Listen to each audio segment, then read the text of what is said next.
tough last couple of weeks, and you said it'd give you a bit of a litmus test as to how you're going. And what have you made of that gap between Brisbane and North? Yeah, I think the Brisbane game, that was physical and tough. It was a good contest for us. We didn't have all three phases of our game going, and they were the better team on the day, but we felt like we weren't far away. North game, yeah, we were in it in the first quarter. We felt like we challenged their defence and created some scoring opportunities. But then throughout the course of the day, they were just too strong. Their ability to score from turnover, I think 50 points from turnover, the differential between us and them. Our ball movement was a bit disconnected, so they sort of preyed on some of our inefficiencies with the ball and were able to go back at us really quickly, and their high intensity running and work rate was a level above ours. So credit to them. It was quite impressive where they've taken their game and where they're at the moment, and it's given us a real benchmark to pursue in the coming weeks. And we know we've got a bit of work to do, but we're looking forward to that challenge. You had Ali Anderson get off the chain against Brisbane, and then it was Ash Riddell last week. Has that been a bit of a pattern of, they are star players for a reason, but just getting sort of the ground? You sort of address that with the midfield group? Yeah, we have. Ali Anderson, she continued to accumulate throughout that game. I guess we're finding our feet without Loz Pearce in the ruck as well, and trying to get our midfield balance and structure right. Riddell last week, again, a quality player. We tried to reduce Garner's impact on the game. We felt like we did that to a certain extent, but then quality teams, then you have Riddell popping up, Mia King popping up. That's just what good midfield teams do. So I think this next period gives us a chance to get our setup right, make sure individually we can limit our opponent's impact on the game, but then still be able to play our own way as well. So yeah, I think we'd like to, next time we meet teams like that, we want to be much stronger and much more even with our midfield in terms of our accountability and ownership. And Fremantle away, it's a tough trip on paper, but you've been over there almost every year, I think, in the competition. It's sort of a trip that you look forward to. Yeah, I think we've had some great games with Freo over the years.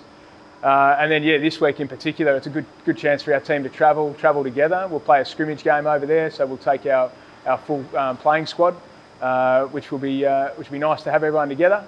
And then, just a chance to, I think it'll be a hot contested game of footy, and hopefully we get more moments where we can connect on offence and just play as a unit in all three phases of the game.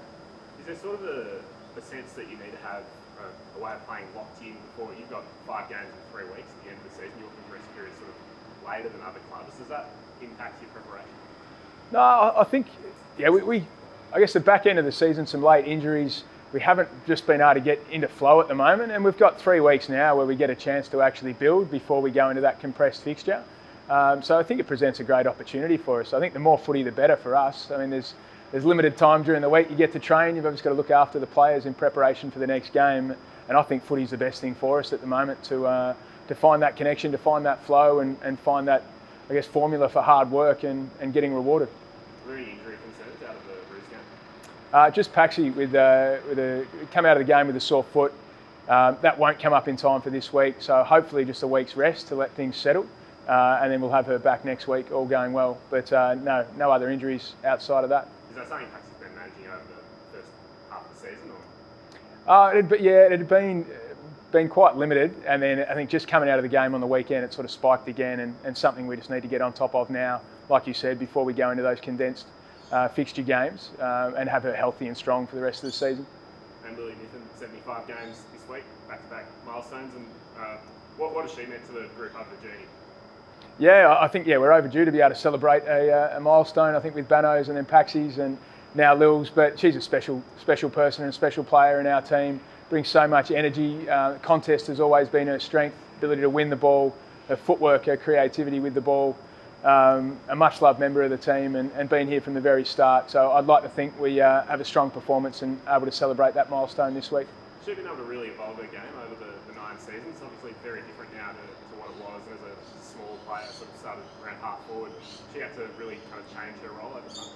Yeah, I think as a young 18-year-old, she was competing with the strongest and biggest at the start of the competition, and now she's evolved to be able to play high forward, inside mid, play on a wing.